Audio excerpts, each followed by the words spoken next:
पर हमारे यहाँ समस्या यही है, अगर वो मॉरल सामने आ जाते हैं हम डिस्कस नहीं करते चीजों को ऊपर, डिस्कस नहीं करते exactly. हम इतना भी करेज नहीं दिखाते कि हम उन चीजों को अपने जन्मदाता से डिस्कस सके, अपने पेरेंट्स से बात कर सके उन चीजों के ऊपर। ये कहीं ना कहीं चीज उस चीज को भी दर्शाती है कि हम कितने खोखले हैं अंदर से। मैं नॉर्मली बहुत सारे इंटरव्यूज करता हूँ शरद भाई, लेकिन किसी इंटरव्यू की शुरुआत ऐसे नहीं करता जब मेरे सामने जो एक्टर मौजूद हो मैं उनसे कहूं कि मुझे आप पे बहुत गुस्सा आया, मुझे आपसे बहुत घिन हुई, मुझे लगा कि मैं मतलब मंगेश को जो है कुछ कर दूं स्क्रीन से निकाल के। Thank you for the compliment first of all. मतलब वैसे कोई किसी को बोलेगा तो कहेगा कॉम्प्लीमेंट, भाई ये कॉम्प्लीमेंट नहीं है, क्या बोल रहे हैं भाई शरद केलकर को ये। लेकिन ऑपरेशन रोमियो आई है, और अगर ऑपरेशन रोमियो आपने अभी तक नहीं देखी है तो जाके देखिए, मतलब आपको शरद केलकर से नफरत होनी तय है। मैं तैयार हूं। क्योंकि मैं तैयार तब से हूं, जब से हमने फिल्म साइन की थी तब से तैयार था मैं इस चीज के लिए। तो मैं कहता था कि लोग शायद मेरे रोड पे चप्पल से मारेंगे शायद। जी जी जी। उसकी वजह ये भी है, मैंने नीरज पांडे से भी बातचीत की, उनका भी इंटरव्यू किया, तो उन्होंने एक चीज बोली, यार ये ना हम सबकी कहानी है, मतलब मेरे सेट पर ऐसा कोई मौजूद नहीं था जिसके साथ ऐसा हुआ ना, तो इसलिए आप रिलेट ज्यादा करते हो कि हाँ यार ये तो कहीं ना कहीं या तो मेरे साथ हुआ था या मेरे दोस्त ने मुझे बताया था उसके साथ हुआ था, तो इसलिए वो कनेक्शन किरदारों से ज्यादा जुड़ता है और वो नफरत भी जो है वो और ज्यादा होती है।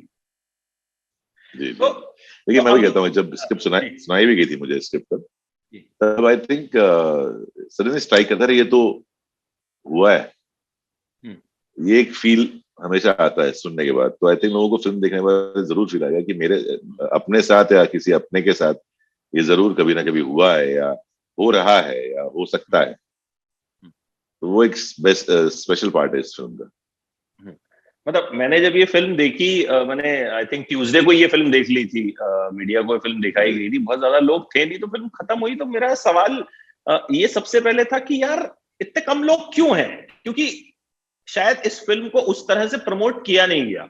अब आप आज मोर्चे पे आए हैं इंटरव्यूज के लिए, और अभी सुबह से लेके शाम तक जो है वो प्रमोशन जो है इसका होगा, लेकिन मुझे यही महसूस हुआ कि यार एक तो लोग कम है, दूसरा इस फिल्म को देखते हुए मुझे याद आ रहा था 15-20 साल पहले, यार हमारे घर के पास एक पार्क हुआ करता था, अभी भी वो पार्क वहां मौजूद है, अब नाम नहीं लूंगा उस पार्क का। वो पार्क इसी चीज के लिए बदनाम था कि वहां यही होता है, लेकिन कोई कुछ कर नहीं पाता था, क्योंकि जाहिर है सबको लगता था यार कि मम्मी पापा को फोन कर देंगे ऐसा हो जाएगा या वैसा हो जाएगा। अच्छा से हाई टू हिम। अरे हेलो नो इन्होंने तो, इनको कहाँ कोई मतलब फिल्मों से, इनको कोई मतलब नहीं, इनको दिखाइएगा भी मत, दिखाइएगा ये तो कोई फिल्म देखी इन्होंने मेरी आज तक नहीं, तो ये कहेंगे कि पापा बहुत गंदे। बट उतनी समझदार है, उसको पता है कि पापा एक्टर है। कहीं ना कहीं ये सब्जेक्ट जो है वो सब मतलब सब उससे रिलेट करेंगे, बहुत रिलेवेंट टॉपिक है जो कभी बाहर नहीं आता या डिस्कस नहीं किया जाता कहीं ना कहीं। ऐसी एक फिल्म मलयालम में बनी और नीरज सर ने भी फिल्म देखी और ये डिसाइड किया कि ये सब्जेक्ट ये पैन इंडिया, मतलब हिंदुस्तान के सभी लोगों को ये सब्जेक्ट देखना चाहिए।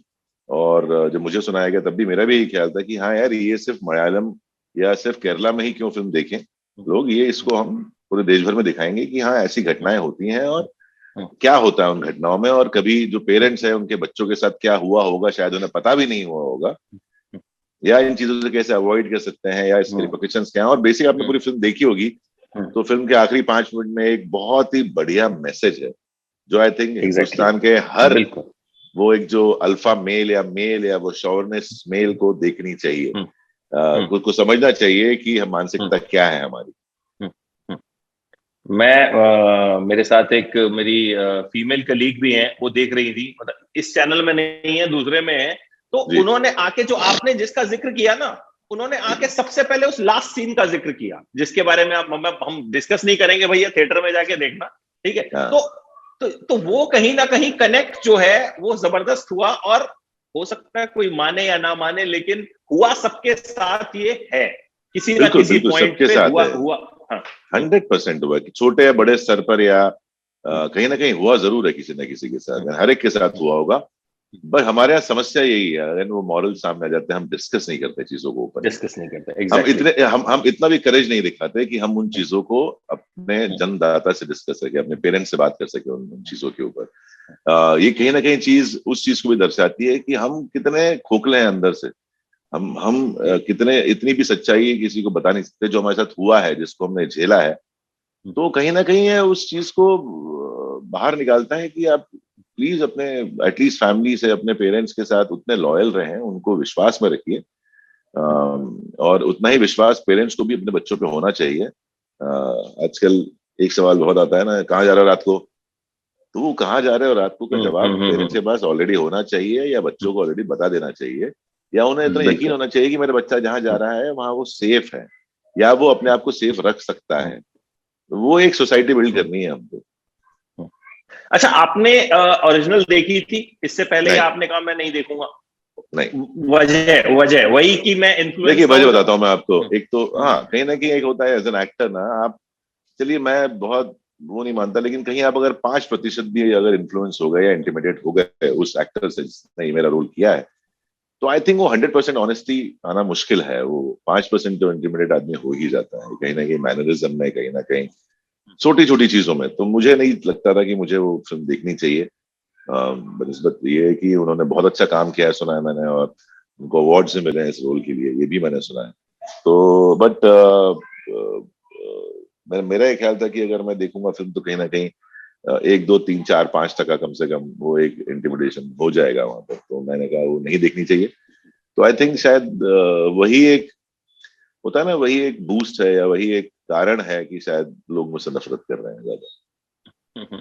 अच्छा, मुझे मुझे फिल्म देखते लगा कि जैसे ही फिल्म में आपकी एंट्री होती है, उससे पहले मुझे लगा अच्छा ठीक है फिल्म अभी चल रही है, अभी लव स्टोरी है, मतलब जैसी एंट्री होती है उसके बाद फिल्म एक पेस पकड़ती है, और एक सीक्वेंस, वो एक ही सीक्वेंस है जो इंटरवल तक चलता है, या इंटरवल के बाद वो एक सीक्वेंस। तो मुझे ऐसा लगा, जो मैंने अपने रिव्यू में भी बोला, कि भैया इसमें 2 सीक्वेंस है मेन जो है, 2 सीक्वेंस है। मतलब इस तरह की फिल्में भी कम होती हैं जो 2 सीक्वेंस पे ही खेल जाती हैं। तो उसमें आपको लगा कि यार मतलब मैं इस चीज को इतनी देर तक जो है, चाहे पहले सीक्वेंस की बात करें, फर्स्ट हाफ में आप एक अलग तरह का किरदार आपका होता है, फिर सेकंड हाफ में एक अलग तरह, लेकिन एक ही सीक्वेंस चल रहा है। तो वहां दिमाग में क्या चैलेंजेस रहे कि यार मतलब मैं सेम जगह हूं और घूम रहा हूं, तो ऐसा तो नहीं होगा कि भाई ये खींचा हुआ सा लगेगा या क्या लगेगा? तो उसके लिए क्या कुछ किस तरह से तैयारी हुई? देखिए बड़ा वाजिब सवाल है एक्चुअली। इसका जवाब देने के लिए कहूँ तो बहुत तकलीफदायक था। पूरा पूरा जो एक वो 12 13 दिन हमने शूट किया, आई थिंक जो फर्स्ट सीक्वेंस था। तो ये क्या है ना, ऐसे सीक्वेंस के लिए प्रिपरेशन करनी पड़ती है, मेंटली आपको तैयार रहना पड़ता है कि बॉस मैं किस हद तक जाऊंगा, वो एक लाइन कहाँ ड्रॉ करनी है मुझे कि यार इसके आगे नहीं जा सकते। वो प्रिपरेशन तो थी ही। बट हम जब फिल्मों में काम करते हैं तो एक सीक्वेंस 1 दिन 2 दिन 3 दिन या 4 दिन तक शूट होता है, उसके बियॉन्ड फिर नेक्स्ट कोई सीन आ जाता है। नेक्स्ट सीन आ यहाँ जाता है। यहाँ चैलेंज ये था कि वो 35 मिनट का एक सीक्वेंस, 40 मिनट का एक सीक्वेंस वन गो में है। रोज आपको रात को उसी मूड में आना है, वही सारी चीजें वापस दिमाग में लानी है, वही गंद दोबारा भरनी है मन के अंदर, और वो कैमरे के सामने प्रेजेंट करनी है। तो ये मैं कहूंगा जितनी फिल्में हैं, जितना मैंने 18 साल में काम किया है, आई थिंक ये पहली फिल्म है जहां मुझे पोस्ट शूट ट्रॉमा हुआ। मैं बहुत परेशान रहता था जब भी घर आता था, और मैं बहुत खा रहा था, पता है, क्योंकि अगर आप ऐसे जब आप बहुत ऐसे ट्रॉमा में रहते हैं, या और डिप्रेशन नहीं कहूंगा, बट आप एक डिस्टर्ब रहते हैं या डिसगस्टेड रहते हैं, कोई ना कोई आपको एक लेट आउट चाहिए, तो क्या करूं मैं अभी, मुझे इस चीज से हटना है। तो मैं बहुत खा रहा था उस टाइम पे। तो वो पर्टिकुलर जो सीक्वेंसेस हैं वहां सही है, जोन में आना है, उस कैरेक्टर में आना है, घुसना है, परफॉर्म, लेकिन वो जो ड्यूरेशन है, जितने दिन करना है वो बहुत कष्टदायक था। और अब बात नहीं मानेंगे, मैं कुछ 8वें दिन मेरे सर के ऑफिस पहुंच गया। शूट सुबह खत्म होता था, मैं जल्दी उठा उस दिन दोपहर को, और मैं क्योंकि शाम को ऑफिस शूट था, तो मैं दोपहर को पहुंच गया सर के ऑफिस में। मैंने कहा सर, लाइफ में पहली, मैं बहुत स्विच ऑन स्विच ऑफ वाला एक्टर हूँ, मैं हा हा हू करता हूँ तो काम करता हूँ, ये फिल्म है जहां मेरे को ना पोस्ट शूट ट्रॉमा हो रहा है, मेरे को समझ में नहीं आ रहा है, I am feeling very disgusted with my self. मुझे खुद से घृणा हो रही है बहुत ज्यादा, बहुत टॉर्चर फील हो रहा है। मैं क्या करूं, मैं बहुत बोलता है 7-8 मिनट में बोल ही रहा था सिर्फ। अब यू नो नीरज सर कैसे तो एक एक क्वर्क स्माइल है, क्वर्की सी, डिसगस्टेड फील हो रहा है, बुरा लग रहा होगा। तो अच्छा कर रहा है तू, यही करते रहे 5-6 दिन और। So that note, now when such a great filmmaker tells you that you are doing good, I think you get more motivation to perform. दो फिर भी मैं कहूंगा मेरे लिए सेकंड हाफ मोर ज्यादा डिफिकल्ट था, बिकॉज अगर आप, मैं ज्यादा बखान नहीं करूंगा, बट वो जो एक है ना फिजिकली पोजिशंड है वो उस पूरे सीन में बंदा, वो रिस्ट्रिक्टेड है। उस रिस्ट्रिक्शन में है ना वो होल्ड करना इतना टाइम तक, वो बहुत, उसमें शशांक को बहुत मैं दाद दूंगा उसकी यार, उसने बहुत मुझे उस जोन में रखने के लिए, या भूमिका को बोलूंगा या सिद्धांत को बोलूंगा, इन्होंने बहुत, ये छोटी बच्ची है, उन्होंने बहुत बहुत सपोर्ट किया कि नहीं यार, क्योंकि उसके पास घूमने के लिए कुछ जगह नहीं है वहां पर। तो वो all the credit goes to the whole team basically, उस पर्टिकुलर चंक को एक जिंदा रखने के लिए। लेकिन मैं सिद्धांत की तारीफ करना चाहूंगा, मतलब जब मैंने फर्स्ट हाफ देखा ना तो मुझे लगा कि यार ये लड़का शरद केलकर के आगे तो नहीं टिक पाएगा, लेकिन जब मैंने सेकंड हाफ देखा ना तो मुझे लगा भाई नहीं, इसने जो है कहीं ना कहीं बहुत अच्छा काम किया। मतलब एक एक्सपीरियंस एक्टर के आगे टिकना, और आपका कैरेक्टर जो है वो इस फिल्म का सेंट्रल कैरेक्टर है, कि उसी की वजह से जो है कहानी आप देखते हैं कि भाई वही घुमा रहा है उनको चारों तरफ। तो लेकिन उन्होंने भी जो है कहीं ना कहीं मुझे लगता है सिद्धांत ने जो है बहुत शानदार काम किया। तो बहुत बढ़िया काम किया उसने। कुछ टिप्स आपसे भी लिए, कुछ आपस में क्या? नहीं, सिद्धांत ऐसा, मतलब हाँ ठीक है, उसने फिल्में कम की हैं, बट है कंटेम्प्रेरी टीवी करके आया, तो उसकी स्कूलिंग बहुत अच्छी है पहली बात। फिर वो 2-3 बाहर भी जाके स्टडी करके आया, एक्टिंग के बारे में काफी कुछ स्टडी किया है उसने, और वो थिंकर है, वो बहुत अच्छा सोचता है काफी ज्यादा, तो उसका मेथड ऑब्वियसली मुझसे अलग है। बट वहां एक, मैं हमेशा बोलता हूँ, कोई एक सीन बनाने में सिर्फ एक आदमी का सीन नहीं होता, वहां पूरी एक टीम है। अगर एक्शन है, उसी का रिएक्शन होगा, अगर आपका रिएक्शन भी गलत हो गया तो एक्शन में मजा नहीं आएगा। तो it's a give and take thing in the film, आप देखेंगे सीन भी ऐसे है। तो वो एक एटमॉस्फेयर क्रिएट करना होता है, and we try to maintain that atmosphere whenever the camera was on, या उसके आसपास सेट के अंदर पर्टिकुलरली। बाहर जाके हम लोग भले थोड़ा चिल करके, क्योंकि थोड़ा एक मूड भी फ्रेश करना होता था, बाहर बात करते थे, बट अंदर कम से कम एक ये होता है कि आप सपोर्ट करें सामने वाले एक्टर को। और बिकॉज सिद्धांत के अंदर वो जुनून दिखता था कि मैं यार ये करना है, मेरे को करना है, and he is done wonderful, I think I must give credit. और मैं क्या गाइड करूंगा, मैं हम सब मतलब कंटेम्प्रेरी है, सिर्फ फर्क इतना है कि मैंने ज्यादा फिल्में की हैं और उन्होंने कम की हैं। बाकी टीवी हम, आई थिंक मुझसे कुछ साल जूनियर होगा, but otherwise he is a brilliant kid यार, बहुत अच्छा लगा है और बहुत मेहनती है, और फ्यूचर बहुत ब्राइट है उसका, इतना कह सकता हूँ। In fact for same for Vedika, because Vedika का जिक्र जरूर करना चाहूंगा, बिकॉज क्या है ना, किसी भी एक्टर को अगर इतनी कम लाइंस हो फिल्म के अंदर, आप देखेंगे आप उंगलियों पे गिन लेंगे इतनी लाइंस है। स्टैटिक उनका रोल कम है, बिल्कुल बिल्कुल बिल्कुल। आप स्टैटिक हो फिल्म के अंदर, आपका मूवमेंट नहीं है करने के लिए, सिर्फ एक्सप्रेशन से इतना होल्ड करना पूरी फिल्म के अंदर ना, वो काबिल तारीफ है। I think the most difficult part was Vedika, है मतलब मेरे हिसाब से। तो डायलॉग नहीं है, कुछ करने को नहीं है, तो क्या कैसे करोगे इनएक्ट, मतलब कुछ तो एक, बट आई थिंक बहुत प्रॉमिसिंग फेस है, बहुत एक अलग अलग बात है उस फेस में, और एज एन एक्टर बहुत अच्छा काम किया मुझे लगता है। नहीं मतलब काम तो मुझे लगता है इस फिल्म में कुल मिला के 5 या 6 ही एक्टर ही हैं जिन्होंने काम किया, और सब जो है बच्चे 6 या 7 कैरेक्टर, 6 हो गए। हाँ, ये मैंने ओरिजिनल नहीं देखी थी, मैंने अब तक भी नहीं देखी ओरिजिनल, लेकिन मुझे एक चीज ये अच्छी लगी कि जिसको जहां जितना स्पेस देना था, मतलब वहां उसको उतना स्पेस दिया गया। ये नहीं कि चल इसका बढ़ा दो, इसका कम कर दो। तो वहां इस फिल्म की जो लास्ट का एक ट्विस्ट डाला गया, वो मुझे जो है वो सबसे शानदार लगा, कि कमाल का है। लास्ट तक नहीं बताया कि यार हुआ क्या था। वही खासियत है फिल्म की। और देखिए कैसा है ना, इस तरह की फिल्मों में पर्टिकुलरली आप किसी का, उस फिल्म में जो एक रोल का एक बैलेंस है ना, रोल्स का, या एक टाइम ड्यूरेशन का, या एक इम्पोर्टेंस का एक बैलेंस होता है, उसको आप इन फिल्मों में ब्रेक कर ही नहीं सकते। ये नहीं कि एक कैरेक्टर बहुत बड़ा कर दे आप, दूसरा छोटा कर दे, वो पॉसिबल नहीं है, बिकॉज उससे फिल्म खराब हो जाती है। यार ये फेमस एक्टर है तो इसका काम बढ़ा दे, वो नहीं हो सकता इसके अंदर, ऐसी फिल्मों में। ये लोग इसको पसंद करते हैं तो यही यही दिखे फिल्म के अंदर, वैसा नहीं हो सकता। ये बड़ी बैलेंस फिल्म है और कैरेक्टर ड्रिवन फिल्म है, तो इसमें ये चीज बहुत ध्यान में रखिए, कहीं भी आप ओवरबोर्ड नहीं हो सकते एज एन एक्टर ऑल्सो, कि आज मैं ज्यादा करूंगा इस सीन में, कुछ करके दिखाता हूँ, वो नहीं हो सकता। आपको उस दायरे में ही काम करना है। और आई थिंक सबने अच्छा काम किया, मुझे तो सबका काम, मतलब भूमिका जी हैं, उनके साथ काम करने में तो बहुत मजा आया, कॉलेज टाइम से देखते आ रहे हो। नीरज पांडे कितनी बड़ी वजह रहे आपके लिए इस फिल्म को हाँ करने की? देखिए, आप इस बात से बिल्कुल वास्ता रखेंगे कि चाहे वो आप हो चाहे मैं हूँ, as a viewer, as a watcher, film watcher, I think हम बहुत बड़े फैन है नीरज सर के। हाँ उनका जो एक क्राफ्ट है वो एक अलग अलग लेवल का है। उनका एक प्रेजेंटेशन बहुत अलग लेवल का होता है हर फिल्म को लेकर। तो कहीं ना कहीं एक बहुत बड़ी वजह है। और उनके बारे में पता, मैंने बहुत जगह बोला, खास बात यह है कि मैंने स्पेशल हॉर्स भी किया था, मैं गोवा में था, मुझे फोन आया कि ये कैरेक्टर है, तू कर। तो वहाँ चॉइस नहीं थी आप उनके पास, ना आपके पास वैसे, बट उनके पास चॉइस नहीं थी कि शरद नहीं करेगा तो कोई और करेगा, उनको शरद ही चाहिए।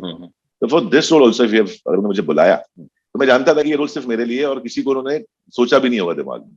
या मैं उनके साथ काफी इंटरेक्ट करता हूँ, तो उनके बाकी जो प्रोजेक्ट्स है उसमें पर्टिकुलर रोल के लिए कभी आप जुगाड़ लगाते हो ना, ऐसे कि सर मेरा पत्ता फिट हो जाए वहां पर, तो वो ध्यान क्लियरली रखिएगा। बोलते हैं। देख, मैं जिसको सोचता हूँ ना, फिर वही होता है फिल्म के अंदर। तो वो बड़े क्लियर है।